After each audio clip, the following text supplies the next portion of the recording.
Bienvenue pour ce nouvel épisode de Demain Lab. Demain, c'est aujourd'hui qu'on le construit.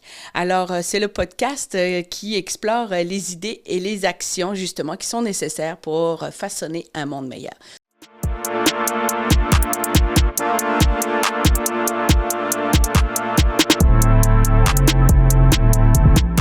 Aujourd'hui, j'ai l'honneur vraiment de recevoir Jacques Forêt. Bonjour Jacques. Bonjour. Jacques est professeur, psychologue du travail. Il est professeur à l'ESG UQAM. Et puis, on va dire que son intérêt est sur la motivation humaine. Il était un spécialiste de la théorie de l'autodétermination. Exact. Alors, on va justement explorer comment motiver le monde pour faire un monde meilleur demain. Est-ce que tu es prêt? Ben oui. Ouais. Alors justement, mais moi je me dis que si vous avez vous êtes déjà demandé certainement comment les équipes atteignent des sommets, puis d'autres font que stagnent, ben je pense que Jacques, tu vas avoir quelques réponses. On va essayer. Alors, ma première question, Jacques, avec cette orientation de la motivation humaine, comment peut-on rêver demain? Bien, comment on peut rêver demain? Le modèle qu'on utilise, nous, c'est la théorie de l'autodétermination, comme tu l'as mentionné. Puis là, je vous en parle aujourd'hui, mais c'est 600 personnes sur la planète qui étudient ces paramètres-là depuis une cinquantaine d'années. Donc, c'est pas ma théorie, c'est une théorie qui existe et elle est assez largement démontrée.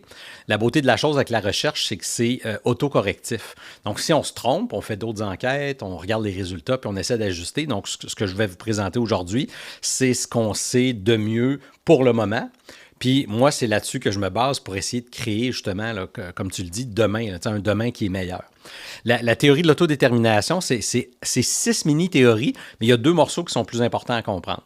Le premier morceau qui est le plus important à comprendre, c'est que la qualité, c'est pas quelque chose qui est important de se soucier en quantité. On va souvent dire « je veux des gens très engagés ». Très mobilisé ou très motivé. Mm-hmm. Mais par exemple, si j'ai un collègue qui est engagé à créer des conflits, à voler l'employeur puis à mentir, je ne veux pas augmenter son engagement. Donc, oui, souvent, lorsqu'on dit « je veux augmenter l'engagement », la question implicite, c'est « je veux augmenter la qualité de l'engagement ». Okay. Donc, le premier morceau de la théorie de l'autodétermination, c'est de voir que n'importe quelle activité, que ce soit le travail, les sports, aller à l'école, c'est motivé par différents gradients de qualité. On a le plaisir, le sens, la pression interne, la pression externe, les récompenses et la démotivation. Donc, c'est un continuum qu'on appelle d'autodétermination. Là où ça devient intéressant, c'est de voir que peu importe la tâche, peu importe le poste, peu importe le pays, peu importe la génération, plus on est dans le plaisir et le sens, plus on récolte de conséquences positives. Donc, que ce soit la santé, la performance, le bien-être durable, etc. Et plus on s'en va vers les pressions internes et externes ou les récompenses, moins on a de conséquences positives, puis plus on a de conséquences négatives. Donc ça, c'est le premier morceau, c'est de dire qu'il ne faut pas augmenter la motivation, il faut augmenter la qualité des motivations. Puis le deuxième morceau, c'est comment on peut agir pour augmenter la qualité des motivations. Et il y a beaucoup de modèles qui existent pour déterminer qu'est-ce que l'humain a de besoin. Le plus connu, c'est la pyramide de Maslow. Alors, j'invite tout le monde qui nous écoute à oublier la pyramide de Maslow. C'était une belle approximation il y a 80 ans. Mais l'évolution de cette pyramide-là nous montre qu'il y a 3 besoins qui sont plus importants que les autres. Donc, l'être humain, on est complexe, on a une très longue liste de besoins, mais par souci de simplicité, la recherche en a identifié 3 qui sont un peu comme les 3 pattes d'un tabouret. Un tabouret, pour que ça se maintienne en équilibre, c'est un minimum de 3 pattes. Si on en a 2 ou 1, il tombe. Si on en a 8 ou 15, ça va être solide, mais c'est un petit peu inutile. 3, c'est le minimum. Donc, les 3 besoins, c'est ceux d'autonomie, de compétence et d'affiliation. Donc, l'autonomie, c'est pas juste je fais ce que je veux quand je veux. En fait, c'est vraiment pas ça. C'est pas l'indépendance, c'est pas le laisser-faire. L'autonomie, c'est de connaître les règles et les limites, puis d'agir à l'intérieur des règles et limites avec certains choix qui sont possibles, puis d'agir en conformité avec ses valeurs. Donc, on peut l'appeler l'autodétermination, l'authenticité. Le deuxième besoin, c'est le besoin de compétence. Il n'y a personne qui se lève le matin en se disant « j'ai hâte de me planter aujourd'hui, je veux vivre des échecs ». C'est pas vrai. L'être humain, on est orienté vers le succès. Donc, la compétence, l'efficacité, l'efficience, c'est « je mets des efforts, ça mène au résultat ». Puis le troisième besoin, c'est le besoin d'appartenance, d'affiliation, de connexion sociale, d'avoir des relations humaines mutuellement chaleureuses. Donc, les 3 besoins, c'est comme les 3 pattes du tabouret. Il n'y a pas une des 3 pattes qui est plus importante.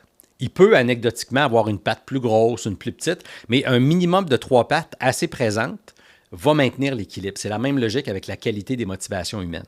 Donc, ce qui est le fun de la théorie de l'autodétermination, c'est de montrer que n'importe quel environnement, n'importe quelle relation humaine qui permet de satisfaire les besoins qui sont innés et universels, ça augmente la qualité des motivations, ce qui permet de récolter le bonheur, le bien-être de façon durable.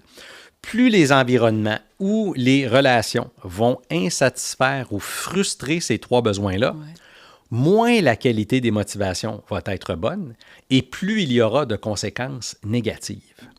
Donc, ça peut avoir l'air simpliste, mais les résultats sont collectés depuis 50 ans. Il y a des articles qui vont tester des paramètres jusqu'à dans 164 pays. Donc, pour le moment, moi, ça, pourquoi j'utilise cette théorie-là, c'est que c'est pas mal une des tops et les plus testées, je dirais. Les plus testés, puis certainement, c'est ça que tu mentionnes aussi, là, c'est comme une théorie universelle, puisque ça fonctionne pour tout le monde. Pas forcément, c'est pas le cas pour toutes les théories, on va dire. Bien, exactement. Comme les 3 besoins, la phrase magique qu'on aime à répéter, c'est qu'il y a universalité sans uniformité. Un peu comme la nourriture. N'importe quel humain a besoin de manger idéalement 3 fois par jour. On est des animaux à sang chaud. Mais tout dépendant des cultures, on ne mangera pas aux mêmes heures. On ne mangera pas les mêmes choses, mais les principes biologiques sous-jacents sont les mêmes. C'est la même logique avec les besoins psychologiques puis les principes psychologiques. Tout le monde sur Terre a ces 3 besoins-là, mais selon la culture, le pays, peut-être le stade de carrière, ce à quoi on a été exposé, la façon de satisfaire les besoins va être différente, mais les besoins sont toujours là. C'est ça qui est intéressant dans cette théorie-là. Moi, ce que j'aimerais aussi préciser, dans le besoin d'affiliation, je sais que tu avais mentionné aussi que l'importance du climat de travail aussi. Quand on va travailler sur le climat de travail, ça va aussi augmenter tout ce qui est, on va dire, le contact humain, où c'est agréable ou autre. Est-ce que c'est ce que j'avais bien compris aussi dans ta théorie? Bien, c'est pas ma théorie, je tiens à le répéter, mais dans la théorie, dans tes recherches, oui. Bien, nous, on a publié un chapitre en 2023 qui a essayé de recenser tout ce qui a été fait sur la théorie de l'autodétermination au travail. Et pour le présenter de manière simple, on a identifié 3 grands faisceaux d'actions qu'on peut faire. Okay. Le climat de travail, les relations interpersonnelles, c'est un de ces 3 faisceaux-là. Okay. Donc, le premier faisceau qu'on peut identifier, c'est l'organisation du travail, comment qu'on découpe et qu'on coordonne les tâches. Est-ce que j'ai un emploi avec des tâches variées? Est-ce que c'est correct pour moi que ce soit monotone? Est-ce que je vois le résultat de mon travail? Est-ce qu'on me donne les outils pour faire ce que j'ai de besoin? Donc, les tâches comme telles, c'est un élément qui peut être motivant ou démotivant. Le deuxième grand faisceau, c'est celui que tu mentionnes, c'est le climat de travail, tout ce qui est relations interpersonnelles. On met souvent l'accent sur le leadership en croyant que le leader est le passage obligé ou le critère ultime du climat de travail. Oui, c'en est un très important. Un bon patron, c'est important, mais avoir des relations avec des collègues qui sont chaleureuses, c'est aussi important. Donc, tout ce qui est climat de travail, relations interpersonnelles, leadership, c'est comme le deuxième grand faisceau. Donc, il y a les tâches que je fais, il y a quelles relations j'entretiens avec les différents interlocuteurs de mon travail. Puis le troisième faisceau, qui est une grande boîte noire fascinante, c'est l'argent, la rémunération. Ouais. Combien et comment on paye les gens. Donc, on peut avoir des pratiques de rémunération qui sont justes, équitables, transparentes, négociées, validées ou encore expliquées. Puis à l'opposé, on peut avoir une rémunération qui est cachée, qui est obscure, qui est perçue comme injuste, etc. Donc, organisation du travail, relations et leadership, puis rémunération, c'est les 3 grands faisceaux qu'on pourrait dire d'enquête ou de recherche scientifique, qui ont été démontrés comme ayant un impact sur les 3 besoins, qui, eux, sont universels, mais pas uniformes. Puis je sais que tu avais écrit un article aussi sur l'argent, parce que beaucoup de gens vont dire que c'est l'argent qui motive. Tu demandes aux gens, là, c'est quoi qui va te motiver dans le travail? C'est l'argent. Mais je sais que tu amènes des nuances par rapport à ça. Est-ce que tu voudrais juste un peu explorer? On a publié quelques articles puis des chapitres là, sur l'argent. Puis le propre de la science, c'est qu'on lit plein d'autres trucs qui ont été faits pour essayer de faire du sens avec ça. Et l'argent, c'est fantastiquement efficace lorsqu'on passe de « j'en ai pas du tout » à « j'en ai un peu ». Donc, si je ne peux pas manger, si je ne peux pas me loger, si je suis dévêtu, tout ça, ça va faire une différence colossale que de passer de 0 à 25 000, mettons.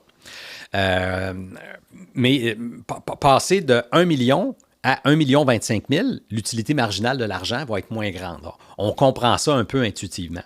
Dans l'argent, ce qui est important de voir, là, il y a une enquête que je lis à chaque année depuis 12 ans, c'est le World Happiness Report, le rapport mondial sur le bonheur. C'est une sous-branche de l'ONU qui sonde la planète tout entière à chaque année depuis 12 ans. Et c'est une base de données absolument fascinante. Puis il y a des auteurs qui ont accès à ces données-là qui ont montré qu'il y avait un concept qui existe qui s'appelle la satiété financière. OK, je ne connaissais pas ce vocabulaire-là. Donc, si on va manger au restaurant, si on s'en va dîner ensemble, ça se peut que tu prennes un petit repas, moi un plus gros repas, mais au final, si on se dit à la fin, oh, j'ai plus faim, c'était correct, on a atteint la satiété. Donc, l'idée des économistes, c'est que plus d'argent, c'est toujours mieux. Mais il faut vraiment sauver l'économie des économistes. OK? Parce que moi, je trouve que la psychologie est meilleure pour ça parce que c'est une science qui s'intéresse à ce qui est vraiment important, alors que les économistes s'intéressent à ce qu'ils pensent que c'est important. Puis les résultats montrent que, premièrement, il faut expliquer que le bonheur, souvent, on va le mesurer avec plus d'émotions positives, moins d'émotions négatives et plus de satisfaction de vie. Donc, 2 composantes émotionnelles, une composante cognitive. Globalement, c'est la manière la plus solide de mesurer le bonheur. Et quand on fait le lien entre l'argent et le bonheur, il y a en effet un immense impact quand on passe de 0 à, mettons, 60 000 environ. Mais quand on regarde les 3 paramètres du bonheur, émotion positive, émotion négative et satisfaction de vie, on voit qu'il y a un effet un peu comme une balle de golf qui monte, qui atteint un plafond et ensuite qui redescend. Ah oui, OK. Entre 60 000 et 115 000 $ américains en dollars de pouvoir paritaire d'achat, c'est là qu'on atteint l'effet maximal de l'argent sur le bonheur pour l'Amérique du Nord. Donc, on peut s'ostiner sur, c'est-tu la bonne année? Est-ce que c'est le vrai chiffre? Puis tout ça. Mais retenons que, mettons, entre 60 et 120, là, c'est en bon franglais, c'est le sweet spot. OK. Ce qui est étonnant, c'est que dépasser ce seuil-là, les niveaux de bonheur descendent. Ah ouais. Donc, l'argent, c'est un peu comme les calories pour l'alimentation. Trop peu, faut pas trop. On a faim, on s'en soucie, puis on a des problèmes. Mais si on en mange trop, on a d'autres types de soucis. Ça atteint notre santé, mais d'autres façons. Donc, c'est ce qu'on appelle en recherche des effets curvilinéaires. Mais ça me fascine comme principe. Ben oui. Puis c'est un gros préjugé qu'on a, que plus on a de l'argent, plus on est heureux. Exactement. Puis il y a même des enquêtes qui montrent que c'est 3 personnes sur 4 qui continueraient de travailler, même si les gens avaient suffisamment d'argent pour vivre confortablement jusqu'à la fin de leur jour. Donc, l'argent, c'est une des 4 catégories de raisons pour travailler. Il reste encore la fierté, l'ego, le sens, l'identité, le plaisir, c'est toutes d'autres catégories de raisons. Donc, l'argent, moi, je trouve ça fascinant parce qu'au-delà de sa valeur économique, ça a une valeur symbolique, psychologique, émotionnelle. Puis quand on gratte le vernis de ce que l'économie en général, il y a une grande variabilité à l'intérieur de cette profession-là, mais c'est de montrer que plus, c'est pas toujours mieux. Demandez à n'importe quel nutritionniste, quelqu'un qui consomme 10 000 calories par jour, s'il ne s'entraîne pas, c'est trop. Mais quelqu'un qui consomme 100 calories, c'est pas assez. Donc, il y a un effet maximal. Puis, il y avait aussi, que j'avais lu, le fait d'avoir des récompenses externes comme ça, il y a l'argent, mais autre chose, d'autres récompenses, peut même tuer des fois la motivation humaine. Oui, ça c'est vrai. Les exemples classiques de la théorie de l'autodétermination, ce qui est un peu ce qui a été l'étincelle qui a allumé le débat. Le premier article a été publié en 1971. C'était de montrer que pour des tâches intéressantes, les récompenses financières diminuaient la motivation plaisir, ce qu'on appelle la motivation intrinsèque. Il y a eu toutes sortes de critiques du genre, c'est des études en laboratoire, c'est pas des vraies tâches dans la vraie vie. Puis le discours, c'est un peu nuancé. Il y a comme 2 camps qui s'obstinent un peu. Moi, je fais partie du camp qui dit l'argent, il faut faire attention, c'est un couteau à double tranchant. L'autre camp va dire, c'est pas vrai, ça marche tout le temps, l'argent, il faut juste savoir comment bien l'utiliser. Peut-être que la vérité est entre les deux, mais on peut prendre l'argent sous différentes séquences. Par exemple, les inéquités. Si on dit un concierge est payé 40 000 $ et un neurochirurgien est payé, mettons, 400 000 $, on lance des chiffres à la volée comme ça. Mais on est capable peut-être de dire, le neurochirurgien, c'est rare, ça demande un certain doigté. S'il se trompe, c'est la vie d'un individu qui est en jeu. Puis peut-être que concierge, il y a une plus large palette de gens qui peuvent faire ces tâches-là. Mais si on avait un concierge qui était payé 400 000, puis un neurochirurgien payé 400 millions, est-ce qu'on serait capable de justifier cet écart-là? Il y a 2 chercheurs américains qui ont sondé les gens dans 45 pays différents, des dizaines de milliers de personnes. Puis ils ont demandé la question toute simple, combien devrait faire celui qui fait le plus par rapport à celui qui fait le moins? Et le chiffre magique, là, c'est 4,6 fois. Mettons 5 fois. Prenez le salaire le plus bas, multiplié par 5, ça serait le plafond maximal. Puis là, on se dit, mais voyons, ça va démotiver les gens de travailler, mais c'est pas vrai. En ce sens que c'est exactement le contraire. C'est excessivement démotivant de voir quelqu'un qui est surpayé. À preuve, il y a des enquêtes dans le domaine du sport qui montrent que plus il y a de disparité à l'intérieur d'une équipe, moins elle est bonne. Les recherches en contexte organisationnel, c'est la même logique. Puis il y a 2 épidémiologistes britanniques qui ont eu des données là, internationales qui montrent que quand l'écart est trop grand, ce que vous gagnez en argent individuel, mais vous le dépensez en problèmes collectifs. Consommation de substances, criminalité, emprisonnement. Donc, c'est comme si c'était une loi de la nature qu'on ne sait pas encore assez largement, qu'il faut qu'il y ait des écarts. Le communisme a tort et le capitalisme a tort. Le communisme, c'est tout le monde a la même chose. Mais c'est pas juste ça. Il y en a qui sont plus méritants. Moi, quand je vois des gens qui réussissent, je suis content qu'ils puissent avoir des récompenses à la fois intrinsèques et extrinsèques. Mais est-ce qu'ils doivent avoir 250 fois les récompenses que moi j'obtiens? Mais j'ai un petit haut là. Puis le capitalisme à outrance est aussi problématique. Parce que là, vous avez les premiers centibillionnaires de l'histoire sur l'humanité. C'est trop d'argent pour quelqu'un. Puis ça amène à des distorsions, que ce soit politiques, économiques, environnementales. Donc, il faut qu'il y ait des écarts, mais pas trop. Puis ça, c'est quelque chose qui est magnifique. Puis l'argent, ce qui est le fun, c'est que c'est tangible. On peut le calculer. Mais cet écart-là, ça peut être aussi avec d'autres ressources. Donc là, je m'emballe au sujet de l'argent, mais c'est... Mais je trouve ça super intéressant, puis c'est un bon point. Maintenant, je vais t'emmener, on va les questions que j'ai pour toi à répondre. Alors, comment les entreprises... Dans un contexte organisationnel, comment les entreprises peuvent-elles justement répondre aux besoins fondamentaux que tu nous as parlé, d'autonomie, de compétences, d'affiliation, justement pour favoriser une culture de collaboration? Puis on pourrait même pousser plus loin d'innovation aussi, puisqu'on veut rêver notre monde de demain. Oui, ce qui est le fun avec le fait que ce sont des besoins et non des désirs ou des caprices, c'est que ça simplifie le discours ambiant. Souvent, quand on parle, un des préjugés là, que je ne suis plus jamais capable d'entendre, là, c'est les générations. Ah, les jeunes ne veulent plus travailler, les vieux, dans le temps, ils étaient loyaux, puis tout ça. Oui, bien sûr. OK, il y a 3 méta-analyses récentes qui montrent qu'il n'y en a pas de différentes. Fait enlevez-vous ça de la tête. Mais un des préjugés que je vois, c'est hey, si je commence à demander aux gens de quoi ils ont besoin, ils vont me dire toutes sortes d'affaires frivoles. Je veux un stationnement proche de la porte, je veux une machine à café. Ah, j'aimerais ça du massage sur chaise. Ça, ce sont des caprices. Des vrais besoins, c'est quelque chose que quand c'est présent, ça va bien, puis quand vous l'enlevez, ça va mal. Une machine à café, c'est un nice to have, c'est pas un need to have. Je vais faire une analogie avec les besoins physiques. Si j'enlève l'oxygène autour de quelqu'un, il va mourir. Si on enlève l'eau à quelqu'un, il meurt en dedans de 3 jours. C'est un besoin. Est-ce qu'une 8e pomme par rapport à une 7e, c'est un besoin? Non, c'est un caprice, c'est de l'extra. Donc, quand on se concentre sur les 3 besoins qui sont innés, universels, on est capable de récolter simultanément performance et bien-être. Ça, c'est un autre cliché auquel on s'attaque beaucoup, c'est de dire, OK, si j'augmente la performance, je vais peut-être nuire au bien-être, ou si je m'occupe du bien-être des gens, bien, ils ne voudront plus travailler. Est-ce que je peux avoir les deux? Quand on s'occupe des 3 besoins, on a les 2. Exact. Il faut peut-être faire des compromis. Est-ce qu'on peut avoir une performance en quantité, à tout prix, à court terme, en prenant soin des gens? Non. Vous allez mettre de la pression, puis ça va avoir un coût psychologique, peut-être des consommations de médicaments, de l'absentéisme, des départs, etc. Donc, c'est trouver l'équilibre. Puis quand on se concentre sur les 3 besoins, bien, on n'a pas besoin de faire de compromis. On a les 2 en même temps. Puis quand tu parles d'innovation, quand on regarde les résultats entre le continuum d'autodétermination puis la créativité ou ce qu'on va appeler la performance proactive, c'est souvent stimulé par la motivation intrinsèque, l'intérêt, mais aussi la motivation identifiée qui est un type de motivation extrinsèque, mais fortement internalisée. Ce que ça veut dire, ce jargon de psychologie-là, ça veut dire que des valeurs externes peuvent être accueillies, absorbées et digérées par quelqu'un. On travaille tous les deux à l'ESG-UQAM, puis moi, une des valeurs que j'aime de l'UQAM, j'ai fait mon bac là-bas, c'est l'accessibilité.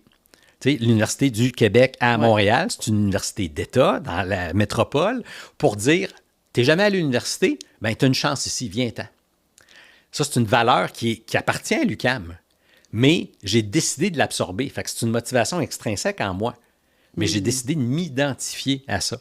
Puis ça, c'est relié à beaucoup de conséquences positives, entre autres la performance, la proactivité et la créativité. Puis tu vois, toi, tu as internalisé cette valeur-là. Moi, j'ai internalisé la mission, c'est sortir du cadre. Bon, ça, c'est l'ESG, oui, c'est ça. Fait que là, on est chanceux, on a les deux, on a l'ESG et l'UQAM. Ouais, moi, j'ai vraiment sorti du cadre. Puis c'est vraiment, pour moi, c'est important, sortir du cadre pour justement prendre des sentiers différents pour stimuler justement cette innovation, cette créativité, faire quelque chose de faire différent. Moi, j'ai toujours, si on veut un monde différent, il faut peut-être faire différemment. Exact. Donc, par rapport à ça. Donc, puis, est-ce que dans l'innovation, puis là, je pousse juste un petit peu plus loin, puis tu n'es pas obligé de répondre très longuement, mais pour pousser un petit peu plus loin l'innovation, penses-tu qu'il y a un besoin qui est plus important que l'autre? Parce que moi, dans ma tête, je me disais, peut-être que l'autonomie pourrait être plus importante. Je challenge, là, tiens. Oui. La recherche a évolué au fil du temps. Avant qu'on s'entende globalement, puis même l'entente n'est pas largement démontrée qu'il y a 3 besoins, ça a pris du temps. On s'est ensuite affairé de montrer que la satisfaction de ces 3 besoins-là, c'était relié à des conséquences positives. En 2011, on a eu la première échelle qui mesurait la frustration des besoins. OK. Et depuis quelques années, on a le point intermédiaire qui est l'insatisfaction ou l'inassouvissement des besoins.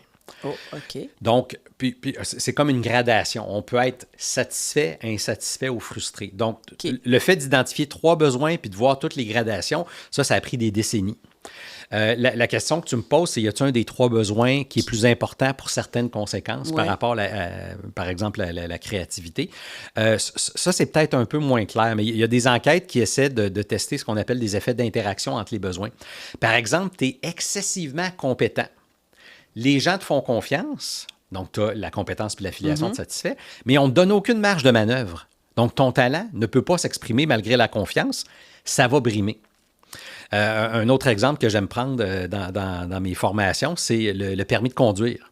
Si vous demandez à un jeune de 16 ans, c'est quoi le permis de conduire, sa première réponse, c'est la liberté. Mais pour le gouvernement, le permis de conduire, c'est la compétence de conduire un véhicule de promenade de manière sécuritaire. Donc, autonomie et compétence, ça va ensemble. Donc, la compétence ne peut s'exprimer qu'à l'intérieur d'un cadre structuré. Donc, à ta question, il n'y a pas, à ma connaissance, de besoins qui sont plus saillants pour émettre une conséquence, mais les 3 vont avoir leur rôle à jouer. On va souvent dire que l'autonomie et la compétence sont plus distales, en ce sens que si tu n'as pas les outils pour faire ta job, tu t'en rends compte. Okay. Si tu avais la possibilité de faire de quoi, puis on t'empêche de le faire sans t'expliquer pourquoi, l'autonomie est tout de suite menacée, tu le sens. L'affiliation sociale, on dit que c'est un besoin peut-être un peu plus distal, pas moins important, mais c'est comme le climat social général. Est-ce que mes collègues me font confiance? Est-ce que les gens qui s'occupent de nous sont de confiance, etc.? Donc, c'est les petites nuances là, que la recherche semble montrer. Parfait, merci.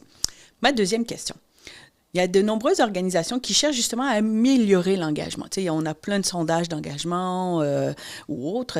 Donc, comment justement la théorie de l'autodétermination peut-elle aider à créer des environnements où les employés se sentent intrinsèquement motivés? Ça, c'est une super question. En recherche, ce qui est le fun en psychologie, c'est qu'on rend visible l'invisible. Quand on fait de la psychométrie, on se rend compte qu'il n'y a rien qu'on ne peut pas mesurer. Ou en tout cas, à peu près rien. Puis là, les plus récentes recherches, non seulement font le lien entre ce qui est intangible et psychologique, tel qu'auto-rapporté par la psychométrie, mais on va faire le lien, par exemple, avec des indicateurs physiologiques. Donc ça, la recherche devient fort intéressante là-dessus. Mais à ta question, comment les gens peuvent, mettons, transposer la théorie de l'autodétermination, il y a plein de choix possibles. On a sorti en 2022 un livre sur la théorie de l'autodétermination en français. Ouais. Il n'en existait pas vraiment en français. Fait que ça, c'est un outil que les gens peuvent s'approprier et lire. Ton livre, c'est justement libérer la motivation. Oui, exact. Un autre outil qu'on a rendu disponible dans la francophonie, c'est la plateforme motivationworks.com, qui est une plateforme de mesure de la qualité de la motivation. Et en arrière de la Motivation Works, c'est les deux fondateurs de la théorie, Edward Deci et Richard Ryan. Donc, les fondateurs de la théorie sont dans la compagnie. On l'a traduit en français. Donc, on a des outils basés sur la théorie de l'autodétermination qui permettent de prendre une photo et ainsi de suite là, pour suivre l'évolution dans le temps. Donc, ça, c'est possible. Donc, que ce soit de mesurer avec des outils scientifiquement validés, de se renseigner sur la théorie, de se renseigner sur la recherche, là, ça peut être des bons moyens. Mais le germe de départ, c'est de se dire, il y a 3 besoins, qu'est-ce que je peux faire pour les satisfaire? Donc, est-ce que ça veut dire plus je vais agir sur les besoins, plus justement je vais, on va dire, stimuler la motivation intrinsèque? C'est ça l'objectif des organisations qui voudraient atteindre. Petite nuance, c'est pas juste l'intrinsèque. Parce que l'intrinsèque, quand c'est la seule raison qui vous pousse, puis ça arrête d'être amusant, vous arrêtez. Donc, il faut augmenter la motivation intrinsèque et identifier. Puis le chapeau qui regroupe ces deux-là, on appelle ça la motivation autonome. Exact. Donc, petite nuance. Mais ce qui est le fun de la théorie de l'autodétermination, c'est que vous avez toute la séquence. Les antécédents permettent de satisfaire, insatisfaire ou frustrer les besoins, ce qui augmente ou diminue la qualité de la mobilisation, ce qui, en retour, permet d'avoir des conséquences psychologiques, émotionnelles, physiques et comportementales qui sont plus positives ou encore très négatives. Donc, on a tout le continuum de gauche à droite. Donc, si, au final, vous voulez récolter bien-être, performance, durabilité, diminution du taux de roulement, vous n'avez aucun autre choix que de vous questionner sur comment satisfaire les 3 besoins. Là où ça devient difficile, il faut être bien accompagné, puis je le répète, la phrase, c'est universalité sans uniformité. Vous pouvez être certain qu'un être humain, ça a besoin d'eau, de bouffe puis d'oxygène. On ne se questionne pas là-dessus. Niveau psychologique, on ne se questionne pas non plus. Autonomie, compétence, affiliation, on vise dans le 1000. Ce qui est difficile de savoir, c'est comment toi, tu satisfais tes besoins, comment moi, je le fais. Puis là, entre l'individualisation à outrance et l'uniformité à outrance, il faut trouver où placer le curseur pour dire, avec la gang que j'ai, c'est quoi qui est sous mon contrôle? Donc, par exemple, moi, je fais souvent des interventions dans le domaine gouvernemental. Puis là, ils disent, ouais, ici, on n'a pas vraiment les mains sur le levier de la rémunération. Ouais. C'est pas grave. Utilisez les autres leviers. Puis éventuellement, quand ça sera le temps, vous pourrez vous soucier du levier de la rémunération. À l'opposé, je m'en vais dans des compagnies privées. Des fois, ils disent, hey, on nage dans l'argent, on donne des bonus aux gens, puis ils ne sont pas plus contents. Bien, c'est qu'ils négligent les autres leviers. Donc, quand on a les lunettes des 3 besoins, c'est soit moins compliqué ou plus simple. Est-ce que tu pourrais nous donner juste un exemple d'une entreprise qui a voulu justement travailler sur sa motivation autonome? Bien, une organisation qui est souvent prise en exemple, c'est la compagnie néerlandaise, là, elle a un nom bizarre, c'est Buurtzorg. C'est une compagnie qui offre des soins à domicile. Donc, vous êtes une personne âgée, au lieu d'aller en résidence pour personnes âgées, des gens viennent vous voir pour vous autonomiser. Là. Eux, ils sont là-dedans. Puis, celui qui a parti de cette compagnie-là, il travaillait pour le gouvernement, puis il se rendait compte qu'il y avait toutes sortes d'irritants au quotidien. Il fallait qu'il remplisse des formulaires. Par exemple, faire un repas à quelqu'un, c'était calculé qu'il fallait que ça soit 11 minutes. Mais là, des fois, ça prend moins de temps, mais des fois plus de temps pour faire un repas. Donc, il trouvait que le cadre était trop contraignant et que ça ne permettait pas de répondre nommément aux vrais besoins. Donc, il a parti sa compagnie. Puis lui, soit dit en passant, le meilleur ami de l'autonomie, c'est la structure. C'est pas le laisser faire. Donc ça, c'est un... Bon point, très bonne précision. Puis lui, ce qu'il a dit, c'est, notre but, c'est que au final, les gens reçoivent vraiment les soins dont ils ont réellement besoin. Qui sait quels soins donner? C'est les gens qui les donnent. On va donner des paramètres. Une journée de travail, par exemple, à 8 heures. Au final, dans la semaine, vous devez avoir vu, je ne sais pas moi, 30 personnes. Donc, on met une structure. L'erreur que les gens font beaucoup pour l'autonomie, c'est qu'ils laissent les gens aller avec des résultats catastrophiques. Puis là, ils s'en vont dans l'autre extrême, ils deviennent contrôlants. Donc, ce que Buurtzorg a compris, soit anecdotiquement ou scientifiquement, je ne sais pas comment, mais c'est qu'ils ont mis une structure très stricte avec des choix entièrement libres à l'intérieur de ces paramètres-là. Okay. Puis là, vu que c'est les employés qui connaissent quoi donner, bien, ils réclament les ressources dont ils ont besoin pour leur clientèle. On leur donne les outils pour exprimer leurs compétences. Ce cadre structuré-là, à l'intérieur duquel on donne les outils pour faire un travail de qualité qui rend fier, bien, ça envoie le message que je te fais confiance, affiliation. Il y a des enquêtes fascinantes dans le domaine hospitalier, par exemple, que ce soit avec des médecins ou des infirmières. On récolte les mêmes résultats. Que ce soit en milieu scolaire, avec les enseignants, les directeurs, c'est la même logique. Moi, mon background est en psycho du sport, puis on a appliqué la théorie de l'autodétermination en sport. On récolte les mêmes résultats. C'est un peu comme si on s'étonnait qu'un agriculteur a des résultats favorables lorsque la météo est bonne, l'ensoleillement est bon, puis que la terre est riche. On se questionne pas. C'est sûr que les plantes vont pousser. C'est la même affaire avec un humain. On peut pas tirer sur un humain comme on peut pas tirer sur une plante pour qu'il se développe. On peut pas motiver les gens. On peut créer des environnements à l'intérieur duquel la qualité des motivations trouve son émancipation. Wow. Merci beaucoup pour ces précisions. Troisième question. Alors, face aux défis contemporains, puis moi j'ai beaucoup d'interventions sur l'incertitude justement là, en ce moment, puis on a aussi tous les changements, les changements rapides, on a des changements intenses ou autres. Comment les leaders peuvent-ils s'appuyer justement sur les principes de la théorie de l'autodétermination pour renforcer la résilience et la cohésion au sein des équipes? Bien, si on prend l'exemple des changements, quels qu'ils soient, on peut quasiment calquer le continuum d'autodétermination avec le continuum des réactions à un changement. OK. On peut avoir des résistances actives ou passives. Ensuite, on peut se résigner en se disant, bien, il y a un changement, on n'a pas le choix. Ouais. Ensuite, on peut dire, tiens, c'est pas fou ce changement-là, je vais me renseigner. L'étape d'après, c'est de dire, j'ai compris, je vais faire de mon mieux.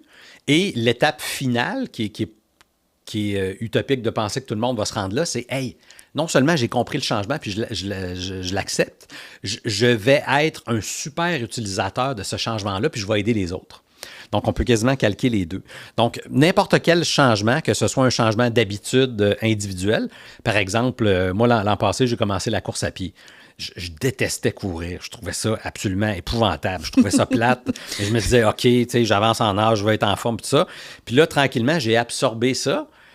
Puis ce matin, je suis allé courir. Puis je me questionne même plus, ça fait partie de ma routine. J'ai internalisé le changement. C'est la même logique avec une organisation, sinon une société tout entière. Si on prend l'exemple de la COVID, puis tous les gestes barrières qu'on devait faire, se laver les mains, porter un masque, respecter un couvre-feu, on peut s'obstiner sur les détails, mais globalement, ce que le gouvernement disait, c'est on le sait que c'est désagréable. Il y avait de l'empathie. On expliquait le rationnel. Bien, on porte un masque, les virus se propagent moins, on protège les gens qui sont plus vulnérables, etc. Puis là, on pouvait réagir en disant « Je suis pas d'accord, je ne riposte tout ça ». Mais la majorité des gens se sont dit « Pour le moment, on va le faire. Ça fait du sens ». Donc, le changement, c'est encore la même réponse, c'est les trois besoins. Ça favorise l'internalisation des raisons. Là où vous allez vivre des échecs dans les changements, c'est lorsque les changements ne sont pas justifiés avec la nature humaine. Quand vous regardez des organisations qui vont mettre des gens à porte juste pour augmenter l'argent aux actionnaires, c'est une mauvaise raison humaine. Ça ne fait pas de sens. Ça ne fait pas de sens parce que ça va à l'encontre des besoins innés et universels.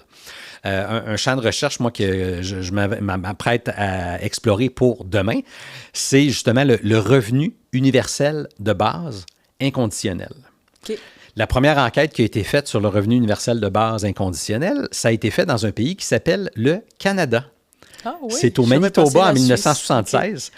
On a pris un village et on a donné de l'argent aux gens en disant « Vous êtes humains, voici de l'argent ».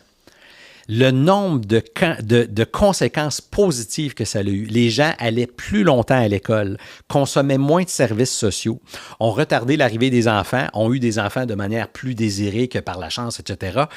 Ils ont parti leur entreprise plus efficacement parce qu'ils se sentaient épaulés. Il y a eu d'autres enquêtes qui ont été faites en Finlande. Aux États-Unis, ironiquement, là, vous avez en Alaska ce qu'ils appellent l'Alaska Permanent Fund. N'importe quel citoyen de l'Alaska qui est là depuis plus que 2 ans reçoit un chèque à chaque année sur l'exploitation des ressources naturelles dans l'État. Vous avez des exemples en Namibie, différents pays d'Afrique, en Finlande aussi, qui montrent que si on donne de l'argent aux gens, le meilleur arrive. Le cliché, c'est souvent de penser, hey, si on donne de l'argent aux gens, ils vont le dépenser sur l'alcool, les cigarettes, toutes sortes d'affaires. Ils ne voudront pas travailler. C'est exactement le contraire. Quand on comprend la nature humaine, on voit que si on envoie un message de « t'es important pour moi », il y a une réciprocité qui est donnée.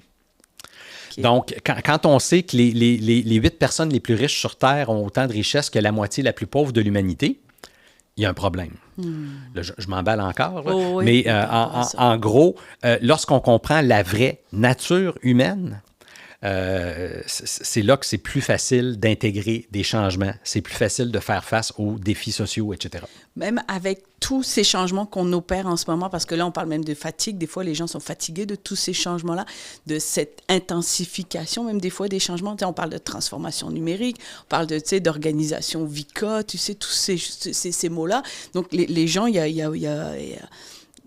moi, en tout cas, on me parle beaucoup dans les organisations, justement, cette inquiétude, cette incertitude, cette fatigue de changement. Même avec tout ce qui se passe en ce moment, la théorie de l'autodétermination pourrait être la meilleure réponse. Bien, dans la situation que tu rapportes, c'est peut-être une erreur de raisonnement des gens qui veulent mettre de l'avant un nombre excessif de changements. OK. C'est là la raison. Puis si tu grattes le vernis, je suis sûr qu'en dessous de on va aller vite, puis tout ça, c'est on va augmenter nos parts de marché, on va augmenter les profits, on va être plus compétitif. Le germe de départ part d'en haut. Si les motivations sont mauvaises au sommet, elles ruissellent vers le bas. C'est là que ça devient important de se poser la question, y a-t-il un montant d'argent? On va se dire c'est assez. Puis ce que j'aime de la recherche scientifique, tu sais, si on prend la philosophie ou les religions, le problème avec la philosophie et la religion, c'est que ça n'a pas de mécanisme autocorrectif. Quelque chose qui a été dit depuis 2000 ans, on ne peut pas le remettre en question. La recherche, c'est si ça a été publié l'an passé, on peut tout de suite le remettre en question. Mais tu es aussi bien d'avoir des bons arguments puis des bonnes données pour justifier. Puis si les deux, on s'obstine puis on a tort, mais d'ici quelques années, on va peut-être trouver un terrain d'entente. Donc, quand on voit les mécanismes autocorrectifs de la science, puis que des recherches depuis 50 ans dans 164 pays semblent pointer vers ça, peut-être qu'on se trompe. Mais pour le moment, c'est la meilleure approximation qu'on a. Parfait. Écoute, moi, ce que je retiens, travailler sur les 3 besoins, l'autonomie, la compétence, l'affiliation sociale. Ça, c'est vraiment quelque chose qui va être comme le plus, on va dire, plus fondamental dans les organisations. Regardez comment vous répondez à ces 3 besoins-là. Exactement. C'est une grosse réflexion à avoir dans les organisations pour pouvoir agir sur la motivation autonome, comme tu mentionnais, qui est comme celle qui a du sens puis celle qui donne du plaisir. Exactement. Puis on va souvent mettre la charrue avant les bœufs dans les organisations. On veut des profits de suite. Les profits en business, les médailles en sport, c'est des conséquences d'un bon processus. On ne peut pas vouloir la conséquence sans le processus. C'est comme si on se dirige en voiture vers Québec, puis pendant 250 km, on se dit « Je vais être à Québec, je vais être à Québec. » Ça n'a pas de sens. C'est fais le processus, tu vas te rendre à Québec. C'est la même logique en organisation. Pourquoi tu te rends à Québec? La qualité, oui, c'est une bonne question. La question pourquoi. Si tu avais une chose à nous conseiller pour pouvoir travailler notre motivation humaine, ce serait laquelle? Ça serait un outil qui est disponible gratuitement, qui a été validé avec 30 millions de personnes dans 41 langues. En psychologie, on a le livre qui s'appelle le DSM-5. C'est le livre de tout ce qui va mal avec l'être humain. On est rendu à la 5e édition du livre de tout ce qui va mal avec un être humain. Fin des années 90, début des années 2000, il y a des chercheurs qui ont dit « On a le livre de ce qui va mal. Est-ce qu'on ne devrait pas avoir le livre de ce qui va bien? » Ils l'ont fait. Ils sont allés voir internationalement, interculturellement et historiquement, qu'est-ce qui est positif, talentueux, vertueux avec l'être humain. Ils en ont fait un livre fascinant et un questionnaire qui est basé sur le livre qui mesure 24 forces qui représentent le meilleur de l'humanité. Peu importe où vous êtes sur Terre, peu importe quel individu sur les 8 milliards vous êtes, vous avez en vous des forces. Mais vous n'avez pas les mêmes que votre voisin ou votre voisine. Puis quand vous passez le questionnaire qui s'appelle le Values in Action, donc le questionnaire a un nom anglophone, quand vous arrivez sur la page, c'est en anglais, mais dès que vous cliquez français, on peut changer toutes les langues. Là, ouais. Tout va être changé. Là, donc, il y a 41 langues disponibles. Quand vous passez ce questionnaire-là, qui est gratuit, c'est 4000 personnes par jour qui le passent, ce que ça fait, c'est que ça classe vos forces de la plus présente à la moins présente. Les 5 premières, c'est vous à votre meilleur. Si vous vous questionnez puis vous mettez un effort structuré et dirigé pour savoir comment je peux les utiliser souvent, longtemps puis intensément, ces forces-là, vous augmentez le fonctionnement optimal. Donc, s'il y a un truc concret, tangible, facile à faire, le minimum qu'il faut avoir, c'est un ordinateur avec Internet, là, c'est de passer ce questionnaire-là puis de se dire comment, moi, dans ma vie, dans ma job, dans mes loisirs, je peux mettre à profit mes forces. Moi, à titre d'exemple, mes forces, là, j'ai passé le questionnaire en 2004, ça a changé ma vie. Moi, mes forces, c'est discernement, curiosité puis amour de l'apprentissage. Je suis un nerd. Fait que j'aime ça être à l'université parce que j'apprends, je fais apprendre, je crée des connaissances. Ça, donc, discernement, curiosité, amour de l'apprentissage. Puis les deux autres, c'est optimisme et courage. Fait que quand il y a des trucs casse-cou ou un peu fous, tout ça, moi, j'embarque là-dedans, ça me stimule. Mais mon voisin a la même job, mais pas avec les mêmes forces. Mais il peut tout autant s'émanciper si, à tous les jours, il peut utiliser souvent, longtemps et intensément ses forces signatures. Donc, nous, on a testé une intervention avec groupe expérimental, groupe contrôle. On l'a mesuré avant-après, puis on a isolé l'effet de l'intervention. Je l'ai donné 279 fois, cette formation-là. On l'a enregistrée sur la plateforme perfectionnement.com. Dans Québec Science, ça a été nommé. L'UQAM a mentionné que c'était une des interventions qui pouvait changer la société québécoise. C'est un projet qu'on est excessivement fiers. Mais s'il y avait un conseil, là, c'est aller passer ce questionnaire-là. Puis faites-le passer. On peut le passer à partir de l'âge de 8 ans. Il y a une version jeunesse, 8-18, puis une version adulte. 41 langues, c'est pas toutes les langues sur la planète. 30 millions, c'est pas 8 milliards. Mais moi, pour avoir fait quelques enquêtes, j'ai jamais eu de résultat que 30 millions de personnes. Là. Non, pas encore. Moi, ça serait le truc concret, tangible, facile. Allez passer ce questionnaire-là, Values in Action. C'est un outil fascinant. Écoute, tu nous as donné beaucoup d'informations sur la motivation humaine. Merci beaucoup. Ça me fait plaisir.